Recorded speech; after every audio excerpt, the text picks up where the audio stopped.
Anyway, I have to get my coffee. Burn my hand. So I put milk in mine. Well, I'm glad you put milk in yours. Yeah. Mine's phony, so I'll just sit on the phone and give myself a we're leaving all of this in. I put chocolate milk in my coffee. So good. She's irresponsible. I'm telling the world, but I won't tell Caroline that. But joyful. Yeah, you have a good time. So why are we recording this? To kill time till we're actually ready to talk. What are we talking about? We're talking about the rainy day in Collinswood and what we do on rainy days. You think we'd be sitting there working on all your videos, and I was. And Caroline's been working on the budget, which is just sad. So with a gray day and bleary eyes, we decided, you know what, let's talk about art because it makes us feel good. It does, because we're, I think we are a 2-woman team, also with Kate helping out sometimes, and on the big days, the whole crew comes in. But generally, we're a 2-woman team, and sometimes our brains need a break. So we start talking to each other, and then we go, you know what would be a good idea for everyone else to know why we're here. So that's what we decided that's right. to talk about. Our existence is entirely fueled by other people's perception of why we're here. So buckle up.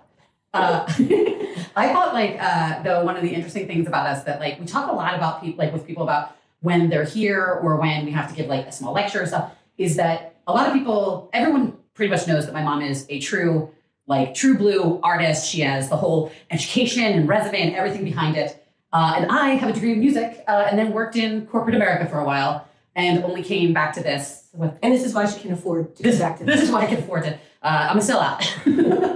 I bought a lot more art when I was a corporate shill. Is shill the right word? No, you were an educator. I was an educator. That's true.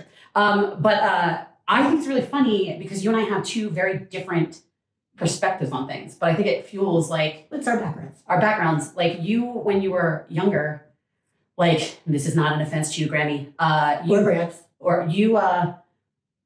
You did not have as much exposure to art. You went to museums. We didn't. So no, my parents owned this Bible. It's the most beautiful Bible I ever saw. It has gold on the cover, and it had all the great paintings of the scenes from the Bible reproduced in it, mostly Renaissance and Baroque, but it had them.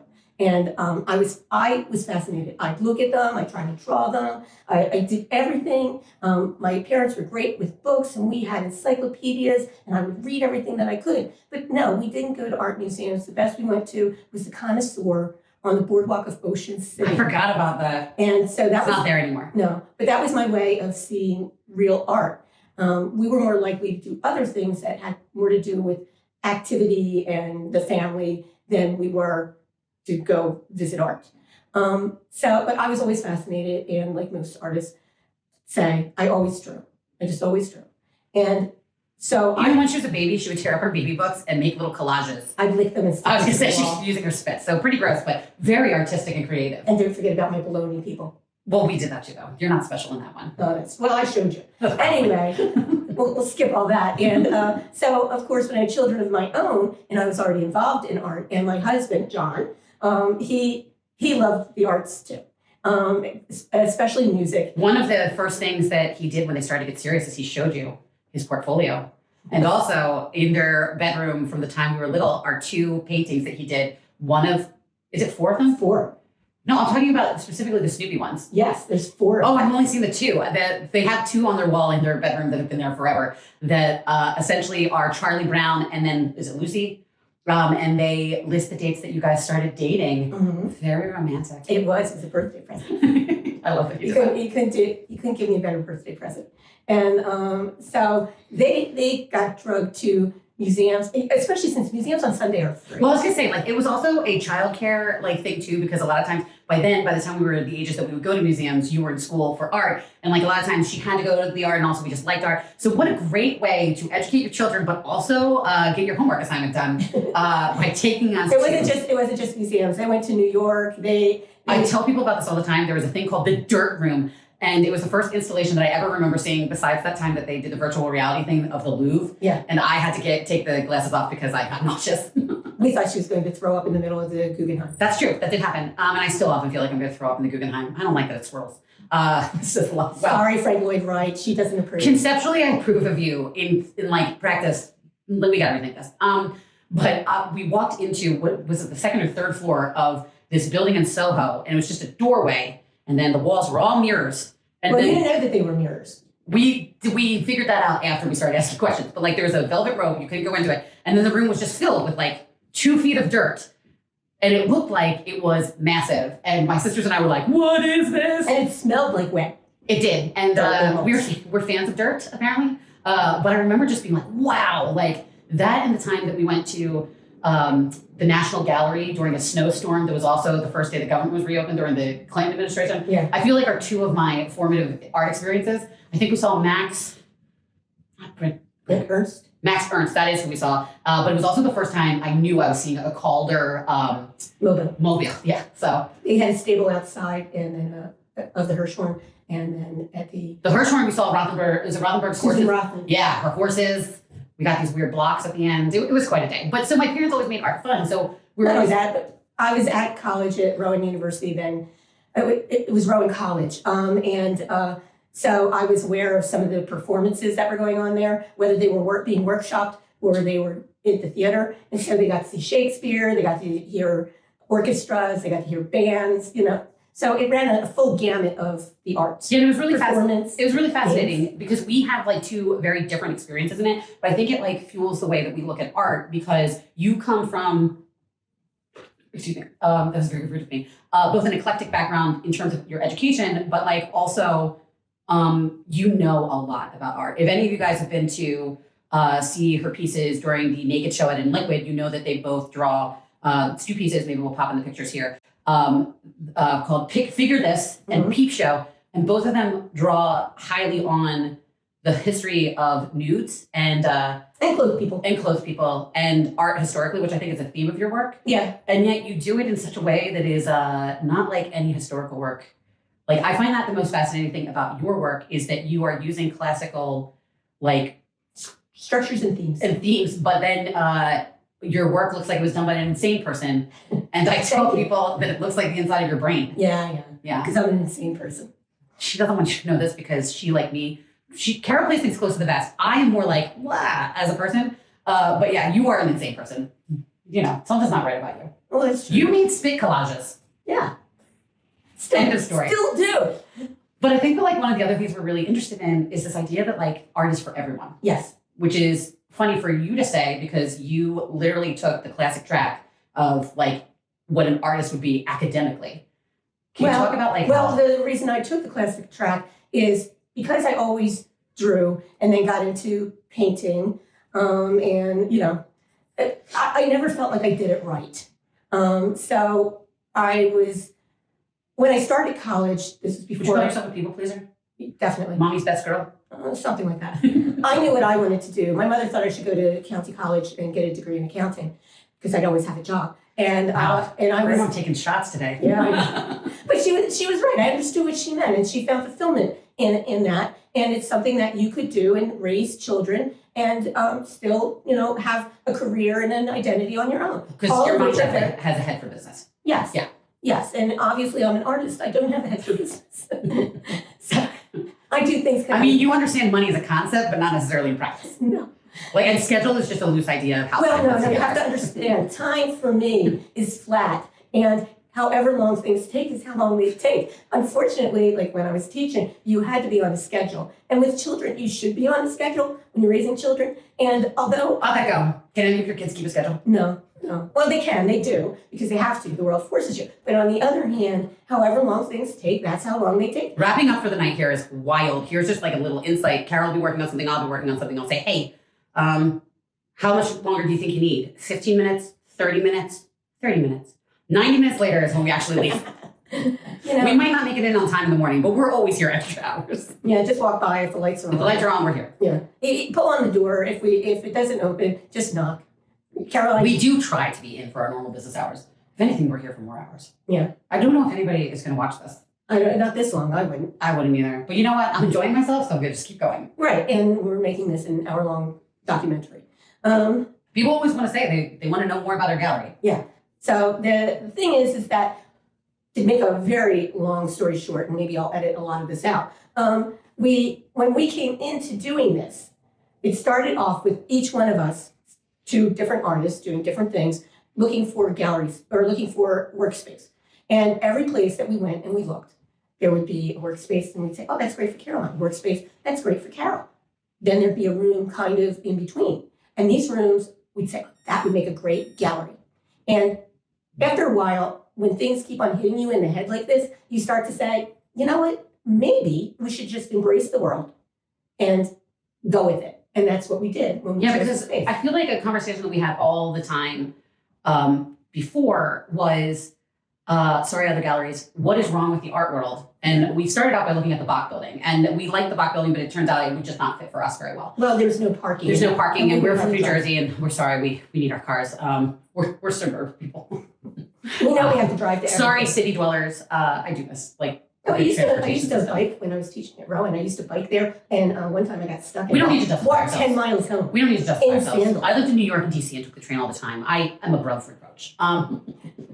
But I think that also, like, when we looked at it, a lot of the models we were looking at seemed like we obviously love artists, but we also, I think largely because of the way you raised us, like all three of us are very into art on some level. My sister Sarah, who runs like 9 facing an hour physical therapy, Great. look at us. Sarah, you better watch this video. But even at her clinic, she has artwork in there. She worked at other clinics and none of them ever had any art, but she has a bunch of artwork because she feels that it's like part of a human experience and It helps gives value and it helps heal and it's joyful and thoughtful. And so I think And stimulating. it's stimulating. Kate has been collecting little pieces of art her whole life. Mhm. And obviously, like, if you've ever been in here, I would say about like 45% of the time Kate is here, which is amazing. Actually, a lot of the artists think that this is Kate's job, but she's a CFO. She's actually really important, and people are like, why isn't she here? But I think the way you raised us, like, we never felt art should be just inward facing. Like, we love artists, but we also think that there's so much joy. I can only speak for myself. I feel like there's so much joy in it that I'm fascinated by it, and I can't imagine anyone else not being fascinated by it. And I think that really fuels how we run our space. Well, because you grew up and there was art not only by me, but by other artists. Because Which we just like took for granted. We're just like, oh, that's just mom's friend Dave. Like, yeah. Among we were others- jerks. Among others, there's an Elizabeth Osborne there. There's Luke Wakeman there. There's Dave Sipple there. There's Yeah, when we would like start our apartments, we would just be like, Mom, I'm taking this piece. Except for she did take this beautiful window. It's the tree window. I had it hanging over my bed for a long time, but it's like a It got window in with the glass. show. No, but also it has glass. Like, I would call it like almost decoupaged on it. And then my mom was like, I'm afraid it's gonna fall on you and you're gonna die. I'm like, it's been here for 5 years. I think she just wanted it back. But if I buy it, you don't get to tell me what to do. No, you can do whatever you want. That's right. Even break it. You can do No, it. I would never. I didn't say you do it on purpose. We did. You did have that one swing one. I think it's of Jake on the swing, and it broke, and then you put it back together, and then put it between two panes of glass. The thing is unhangable. It weighs like 50 pounds. At least.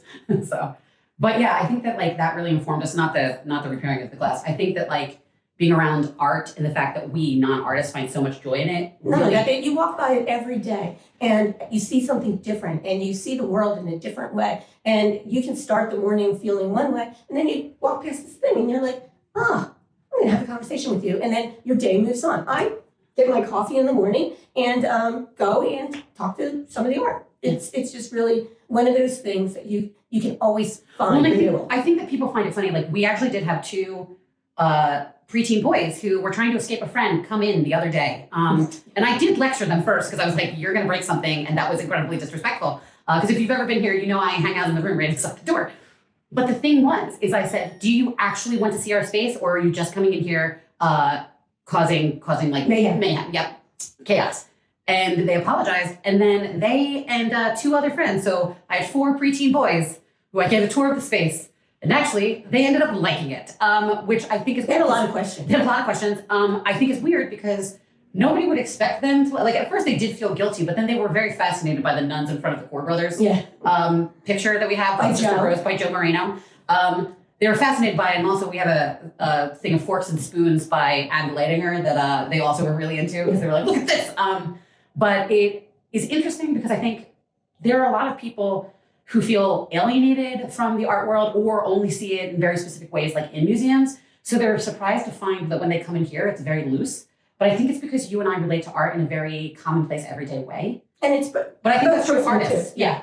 yeah, like artists feel that it's personal, but to them, it's like, sometimes like as an artist, I'm surprised that I made that. It's like, I made that. Especially when you look through some of your older work, you're like, oh, I kind of remember making that. But it feels like somehow this magically appeared out as an out-of-body experience, and yet you know and can feel you in it. Very strange. I find that like when I create something, like I'm a singer and I've never been happy with She also writes music. anything that I've recorded, so just bear that in mind. But I find that my feeling on it is often I like it when I record it. Then 18 months later, I'm like, this does not even feel like me anymore. And then like maybe 10 years after that, I can actually appreciate it and be like, well, that's where I was at that time. Right. So perspective. yeah, but mostly like, and this is an aside, mostly I feel like I spent, and I feel like if you watch this line, you might relate to this. I feel like my music career to this point, and probably why I'm waiting so long to get started on like what I want to do for my next project, besides just having this all the time, is that like I've discovered that as a woman, particularly a younger woman, I was much more apt to believe that the people who were helping me, primarily men, no offense men, hashtag not all men, they were much more declarative and decided about what they thought I should be doing than I was myself. And I think that's true a lot of times with both instructors and curators. I think so too. Yeah. But it also just happens that more men get into those positions. Not anymore though. No. Like I'm 43. Like when I was coming up, it still very much was Male dominated. Which is thank goodness more women are earning their advanced degrees. And because taking the places that they should have. Yeah. So now it's more balanced. And I think that the cool thing about diversity is that like it gives more perspectives. Like even between the two of us, even though we both have the white female gaze, we still do have very different backgrounds, which I think is helpful. And that's not where I was going. No, I know. But what I was going to say is that like now I think I'm in a position to take more ownership over what I'm doing. And I think that will help me feel better long-term about my projects. Because I don't feel like I had authorship over the earlier ones. Yeah, no, I can understand that, particularly when you go back and you listen. You are like, well, that was me then, but was it? Because you feel like there was someone or something going and guiding you rather than it actually coming from you. And that has a lot to do with ownership, as well as I think it's funny to talk to artists. I love our artist talks. Yeah. Because almost all artists will talk about the steps in making something. They'll say, oh, I was just surprised. This worked. And I was like, boom. And it was amazing. They might also say, this took me forever and I didn't like it. And then I liked it. And then I changed it. And then I didn't like it. And then I liked it. And it seems that we kind of work between these two things. Yeah, you vacillate between two extremes. Right. And it's not uncommon for artists to say, this one, oh, I hate this one. And it's that somehow that they have a kind of view that they're trying to get to in their minds, and then they get to the piece that they're doing, and they're intuiting from it where they're going and what's happening, and they haven't married these two things together. Well, and I also think that there's an element, and this is where it ties to what I was saying, is there's an element in there that in order to be a mature artist with a distinct style, you to a certain extent have to be like, nope, I'm the director of this. I'm the one in charge. And you have to, on the one hand, respect your mentors and your teachers, but be like, they don't know better than me. Like there has to be an element of like, they are not more equipped to this than I am, right? Which I think is a really hard, it's a hard jump to make, but once you make it, it can be really free. Yeah, and fascinating. Yeah, but the point that I was getting to is the thing with a lot of people who are experts, and I'm including us because we didn't choose this show, this is our juried show, but other shows that we've chosen, every person has a point of view. You can call that a bias, or you can call it a direction. Or a perspective. Yeah. But it's a little bit of both. And what you often find from the people who are in the positions of power is that they're relying on their past experience and as well as broad art history that they're aware of when they're coming to something, and they're reading the artist statement. So make sure your artist statements are fabulous and talk about the work.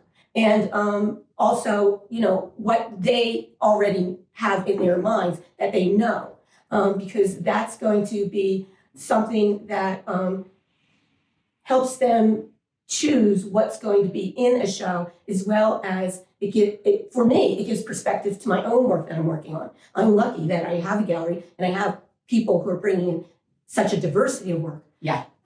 Well, I think because it informs, what is in my head as to work and the direction. And I make sure that I go to other gallery shows and go up to New York and into Philadelphia. And also, you and I, because we go to a lot of shows together now, because apparently this is my life now, like in a good way. I never expected it, but I'm happy that it's turned out this way.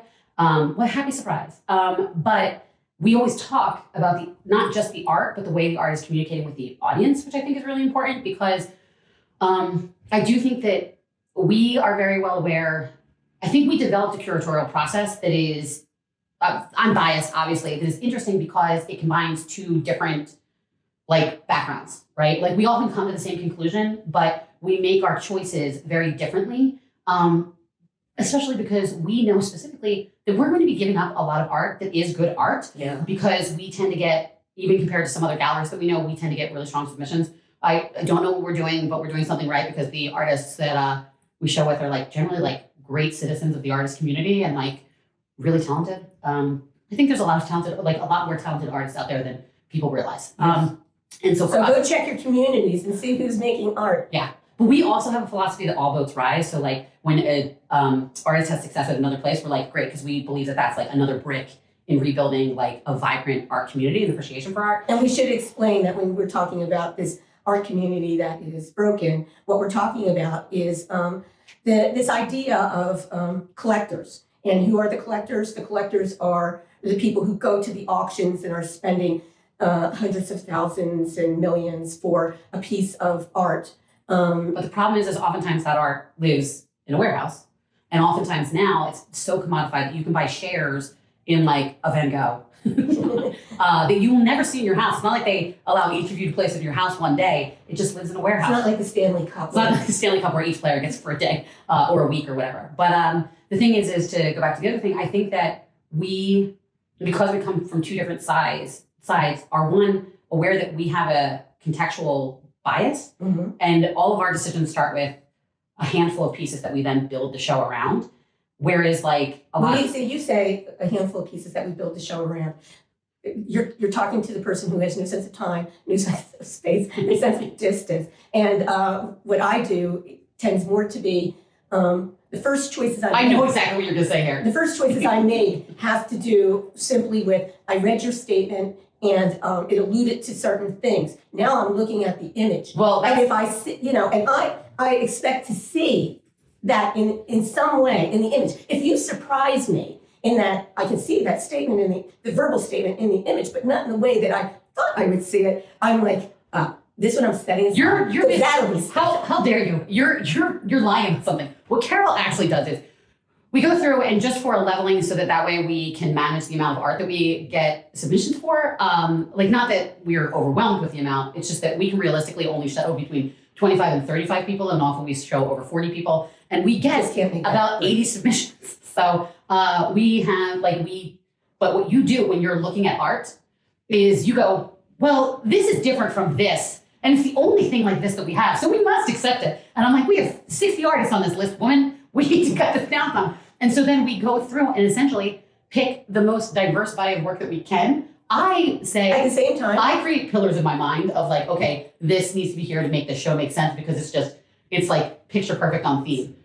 But that is not what she does. She's just well, we don't have anything like this. And I'm but all the art, modern art is very diverse. Yeah. And so to a certain extent, almost everything we see is different.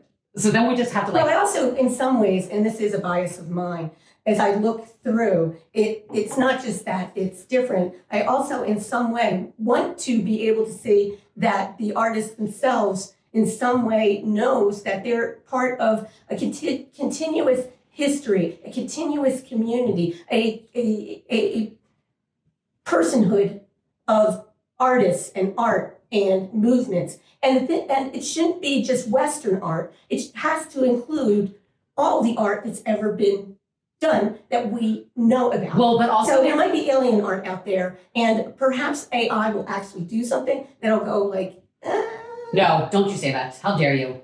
I think what Brian Hallis did. Oh yeah, Brian Hallis, one of our frequent collaborators, or he shows with us frequently. He had AI critique his work, and it's pretty great. I think that all of you should. I think it's on our website. You should take a look at it. If not, it's definitely posted with his work. and it's pretty funny. But we talk about it as Artist Talk, which is on our social media. But I also think that there's a piece there that you're not saying that we both communicate all the time, which is that fine art and fine craft are at this point indistinguishable. And sometimes when I describe somebody's work as fine craft, you can see, because they're showing here, that it they might think I'm critiquing their work, but that's not true, because artisanal work, like we're sitting beside a handmade mosaic inlaid table by James Schlichting next to a fine table that is of wood and like repurposed materials by Maureen Bowie. These are artist made, but they would technically be defined as fine craft. But the cool thing about art, I think, is that it's expanded to encompass all those things. Yes. And so I do think that in gallery spaces, we are at a disadvantage because of the way the art world has worked for such a long time. And actually, we've had this conversation with Kimberly Camp before, is that there's a white European bias to the art world. And so one of the things that I find increasingly interesting in what we do is I'm hoping that we can become so expansive that we are starting to get a more diverse body of art that's grounded in other cultures' folklore. Not that European art doesn't have a fine folklore, folk history and things like that, but the diversity of what we're seeing is much more interesting than I think you would have seen even 10 years ago. Right. Yeah. So, and we try to account for that in what we look at too. Of course, because I read Arthur Danto, and he said it's the end of art. And what he means isn't that art has stopped, art is continuing, but art is constantly just pushing its boundaries, expanding and including all these other purposes and all these other cultures and all these other means, so that it is constantly renewing itself on itself. Just so you know, when I'm done this cup of coffee, we're gonna wrap this, because we're gonna call this something like by the end of the cup or something like that. Who knows? But one of the things, first of all, if you had Arthur Danto on your Carol bingo card, you can check it off because she uses them all the time. But I appreciate it. I also think that there is a thing that's happening here where, because it's pushing its boundaries, we are seeing more and more people list their work as mixed media. And I transitioned to this to get into a gripe I have. Yes, I know. Which is, I agree with you. If you are doing mixed media, yeah, of course it's mixed media. Sorry, I'm an attitude person, if you didn't know. Of course it's mixed media. Most of the art we show can be described as mixed media. Most of the art anyone is showing can easily be described as some sort of mixed media. I wouldn't say all of it, but probably at least a third of the work that most people are showing at this point is mixed media, both sculptural and wall hung, tabletop and wall hung is, I guess, what I should say. So if you're submitting to somewhere, I gave a lecture at the Pottstown Area Artists Guild, and this part, actually the camera just revolted and died for, so it's not included in the talk, so I'll say it here. Don't just list mixed media. List what that mixed media is, because I can look at it and go, oh, this is mixed media. But unless you tell me what it is, I don't know what I'm looking at. No, not only that, you might be doing something that is very, what's the word I'm looking for? Unusual? Well, more. I have no idea. Sorry. Sometimes my brain just takes a lap. Same, Mom. But it's more involved. It's more involved. Also, sometimes the materials people use are very inventive. In fact, one of my favorite things is when we get a piece that has really weird materiality to it, is I like to quiz people on it. The kids love it. Yeah, we have a lot of kids who end up visiting with their parents, and Caroline gives them quizzes. At first, they're reluctant. Before you know it, there's always one in the group, at least, who are ready to jump in and take over the conversation. One of the things that I find that I try to do with every artist who comes in, because usually I do the paperwork with them first, is I ask them basically I open up the opportunity to tell me something weird about their work. And then the second thing is I gauge how comfortable they are letting people touch with respect, because especially with kids, they love touching to feel materiality. But sometimes with mixed media, see how I got back there? Yeah. You really do need to feel it to understand right. it. If it's under glass, obviously we don't have to touch the glass. Just a kid in there putting fingerprints all over the glass. That's part of it. I get to clean all that up. Yeah, that's true. I do the books, you do the Right. But the thing is that don't just put mixed media. You're missing an opportunity to tell us something about the work. It's like people who send in paintings and they say acrylic. All right. On what? Yeah. On wood, on canvas. On paper cradled on wood? On fiberglass. I mean, there's a lot of places you can go. On glass? Yes. If you're made. With plaster in it? Yeah. Did you use a medium with it? I'm saying medium, and then describing medium, but an additive medium. Yes. So, is that additive? Is it pigment in wax? Is it pigment in... Is it cold wax? Is it in caustic? Did you use this to layer? Or are you collaging? What are you doing? Yeah. Let me know. I know there are a lot of applications for shows where they give you like 5 words. And it's like being a person who paints on windows and then collages on top of that, and it's reverse painting on glass. If I just put reverse painting on glass, nobody's going to know what this window is that they're looking at. So I let it go for however long it takes to get a description. Yeah, and I really love putting that on our website. I can't tell you how much all those But work. you know what? But it does actually tell, like, it tells you a lot about the work. Yes. And whether we like it or not, I mean, this has gotten very artist specific, but like, let's be honest, if you're watching our page, you're probably an artist or at least interested in the art, especially if you stayed this long. I don't actually know if anyone will stay this long. Maybe Kate. Kate loves watching our videos. And Graham, who you cast major shade to earlier. Sorry, Graham. You can call her mommy. Sorry, mommy. No, everybody calls her Graham. Everyone calls her Graham, it's true. But I think that like, it's very informative and evocative to let people know what they're looking at. And like, especially because everything is especially if they're the people who are going to be judging whether or not to put this in. Well, also it gets me to the point that I got a little derailed from because of myself, not because of you, which is that everything is digital now. And we have people come in and they're like, well, we should be able to bring all of our work in, like just in real life for you to judge. 1, not realistic. 2, it's self-leveling to like look at digital images because almost everybody's work, like I'm telling you, if you are just a fan of the arts and you've watched this long, almost every picture we have of the art in this room is worse than it is in actual life, which is saying something because the pictures are great, but everything looks better in person. Yeah. Because art is a living and breathing thing. It has an aura. It has an aura. But also, we exist online now. There are no more phone books. We don't get a ton of catalogs anymore. People barely send postcards of things. So whether you like it or not, all of those things that were to invite you into a space now exist online. So if you cannot, this is for the artists out there, if you cannot go and get the work done in a digital format so that it can be presented online, you are doing yourself a great disservice because I'm just gonna say it, even though this is gonna be posted on social media, we hate social media. I hate it. I'm a geriatric millennial. I was not built for this. You're a boomer. You were also not built for this. So it's not good for us. That's why we hired an intern. She loves social media. Hi, Jess. Well, she's not here to keep us on the rails. Jess Smith. Jessica Smith. She's a painter. She's a painter. So like the thing is that like we have to like know the realities. And I think that when we started our space, we were very well aware that like that is part of our reality is that even though we hate social media, content and a social media page on our website are actually our calling card. And so we had to build with that in mind. Yes. I did that so well. She's speechless. I don't speak of social media. We should call this when the coffee cups are done because I have 1 sip left, but you have like maybe yeah. So I'm gonna start to drink your coffee in a second. No. So it's mine. It's what I'm allowed to have for the rest of the day. Oh, did you hear that? Yes. She's only allowed 1 cup of coffee. And I save it and savor it. Oh, let's all watch Caroline drink her last That was my last sip. of coffee. Well, maybe we should be done. Maybe. I don't know if we actually got our message through, which is what was our message? we are Powling Arts. We are #art for everyone. We are #art evangelists or art vandalists. Yes, that's us. Crazy people. We have nice visitors. We smell our flowers. That's true. And kids are always fascinated by the window. Yeah, right now there's our pinwheel's gone. We got a new pinwheel. Oh well, but we're supposed to be closing. Oh yeah. So anyway, we're gonna go get a new pinwheel for our planter. Not today. Not today. It's too rainy. Otherwise, we'd be going for muffin time. Oh God! If you hadn't had the muffins from Haddon Culinary, you're really missing out. Sure. We go every day between 2 and 4 p.m. and get a muffin or an apple cake.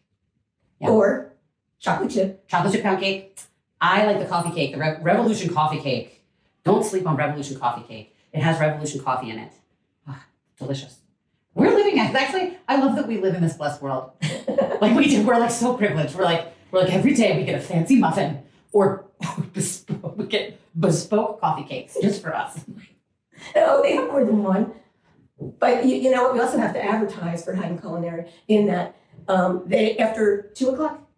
Oh yeah, we just found that yesterday. It's 2 or 3 p.m. I don't remember, but like their muffins are apparently 50% off after 2 or 3 p.m. I'm not look it up on their site, but man, this is going to pay dividends for us because we only start to talk about lunch at like 1 p.m. and then we don't get it till 3. Because remember that thing I said earlier about carelessness at the time. I don't either. I just never know when I need to eat,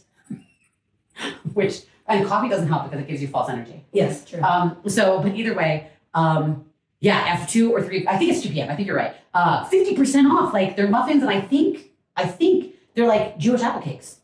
I don't know. It might just be muffins. It's just muffins. Guys, check it out because and we have different muffins. we're going to be able to buy every day. Yeah, we're going to be able to buy twice the amount of muffins. Like, no, we can't do that. how? I will eat them. I didn't mean all at one time, but we But I just will. cut our muffin budget in half. Is what I'm saying. Oh yeah. Yeah, math. Which is our biggest. It's our biggest expense, except for the space. Also, don't forget the Nespresso machine, guys. We have wonderful snacks here, and also an espresso machine, which means that when you come in, you can either have a cup of coffee or make yourself a latte. Is it cheaper than Starbucks? Yes. Is it more expensive than it needs to be? Yeah. Yeah, but it's delicious. I can't live without it. And we always have water and, as she said, snacks. Some healthy like fruit, and some like packaged goods. Wow, this is really taking a turn. Yeah, Just it has. advertising our snacks. Which we should be advertising our art, which you can see some of along with We the do street. think that our art. This is Powell. Yeah, we do think our art speaks for itself, though. And one of the most common things people tell us is like, "Wow, you really have a lot of really distinctive art." And even other curators and artists say that the work we show is really strong. So I do think that the work speaks for itself, but in case it doesn't, it does. Don't even say in case it doesn't. It doesn't get chosen unless it speaks for itself. That's right. And our juror for this juried show, David McShane, said that was exactly what he was looking for. He was looking for artwork that spoke for itself in distinctive ways. Well, and also he reiterated something that we always say, which is that of the submissions that we get, 90% get into a show. So if you've submitted it to us before and haven't gotten in, and we try to make this clear in our very detailed rejection letter that gives Almost as detailed as this. But essentially, we get so much strong art that we could easily make several different versions of the same show, which I actually think is great. So we're very lucky. Yeah. I mean, not just because of the half-price muffins. And then espresso. But on that note, if you stayed this long with us, thank you for letting us just talk. I also like it because I feel like you and I get giddy just being goofy with each other. Well, not only that, we're surrounded by great art. If I'm at my house and I'm like, oh, it's not working in the studio today, I can just come over here and I just stand in the room and I'm like, ooh, pretty. Yeah, it's really dangerous though because scary. we live with the art, so you want to buy everything. And you remind yourself, you take out your bills and you remind yourself, I bought a gallery. I bought a gallery. There's a piece of Marie Bowie, the green and gray one up there. I want to buy it. And of course, Lara's cat, I want to buy. But there's so many, the dishes. Yeah. Contrappasto. Did I say that right? Yeah, contrappasto. Yeah, it's terrific. But there's more than that's terrific in here. So do come see our shows. Off the rails. Just remember, she's got legs. She's got legs. I do like that one. I do love that one. And I love the one that's coming in from her that's a cat on the rainbow steps. We're talking about Noel noise. Guys, don't sleep on us as a site. Come in and see us because on a rainy day especially, if you feel like having conversations like this, we do this all day. Ask our intern Jess. We solve all the problems of the world. Through art. Through art. Doesn't get better than that. And ridiculousness. So anyway, thank you for staying with us so long. I'm going to go get myself another cup of coffee, even though I should get water. Susie the kidney. Susie is Carol's kidney. Next time, I'm advertising for next time. Next time, we're going to talk about jewelry. Oh, we should talk about jewelry. Yeah, that's a good one. We'll put a table here and put a bunch of So we're going to put our hands over our mouths and wave bye-bye.